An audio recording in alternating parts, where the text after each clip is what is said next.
vërtet. Kaq më po pse se di unë këtë me këtë punë marr, më vjen keq. Kjo që thotë Lidoni, 15 euro vetëm këtë deri tani vetëm këtë ka të saktë. Po. Pra kështu që ndodhi. Po rrio bu Tani në fund do bëni shok, ju kuptuam. Ne shohim gjëra në Korfuz. Mirë, mos ta kaloj. Ja ka fyer shumë më burr. Ka 30 vjet, po me këtë saktë. Po jo më po fyen shumë, e ke gabim fyrën më burr. Në këtë moment kaq trazuar Shqipëria, ti të kthej pa kokën majtas njëri me kontribut njëri që të mbështet dhe publikisht. Sot rrezikon nga çdo gjë burr.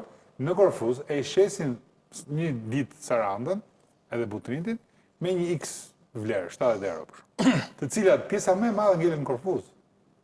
Dhe ne ende sot nuk kemi bërë akte ligjore, në ligjore, nuk e dio, që një pjesë e mirë asaj që shitet në Korfuz të ngelet në Shqipëri. Është bërë marrëveshje dashur. Ti di që është bërë marrëveshje. Që me Avramopullin është bërë marrëveshje kur ka qenë ministri i turizmit. Nuk funksionon. Do të marrësh përgjigjen e turistëve të tu rrugullarku.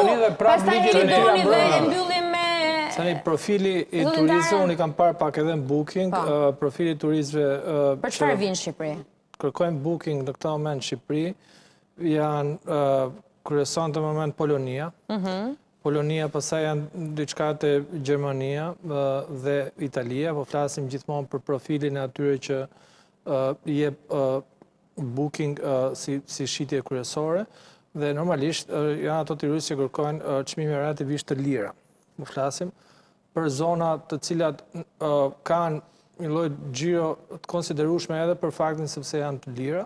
Po flasim për shembull për Durrësin, për Golemin, duke shkuar në Vlorë, edhe Vlora aktualisht hyn te pavarësisht perceptimit tonë, hyn te qytetet që ka çmime të lira në booking. Çmime pak më të larta ka normalisht Saranda, është pak a shumë ajo që mund të jetë, nëse mund ta themi si pjesa që gjeneron më shumë të ardhmë.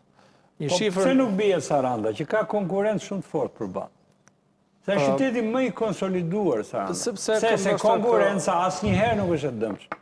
Pra gjërat shkojnë paket, se kujdesen ata, pra është mbyllur kjo marrëveshje që me Avramopullin, që thanë që ne e ndjejmë konkurrencën, e ndjejmë konkurrencën. Atëherë i përfshijmë te vetja jonë dhe marrin fitimin. Pra shkojnë flen atë që thotë do kanalizimet e tyre flen në si quhet në Korfuz, edhe vinë pastaj, mos them në Llafë se çfarë bëjnë në Shqipëri. Edhe vinë nga aeroporti Korfuzit. Pra kjo është logjika që do të flenë Itali dhe do të bëjnë plazhin në Shqipëri.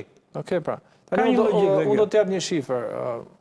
Një shifër që e bën shumë qesharake shifrën e kryeministit. Shifra e kryeministit që nisi me 125 milion euro, kaloi te 100 milion euro, pastaj kaloi te 49 milion euro. Normalisht impakti 49 për Barcelonën. Për Madridin, Madridin. Që ishte me 69.000 me çmimet e Madridit nuk gjen gjë pa 400 euro etj.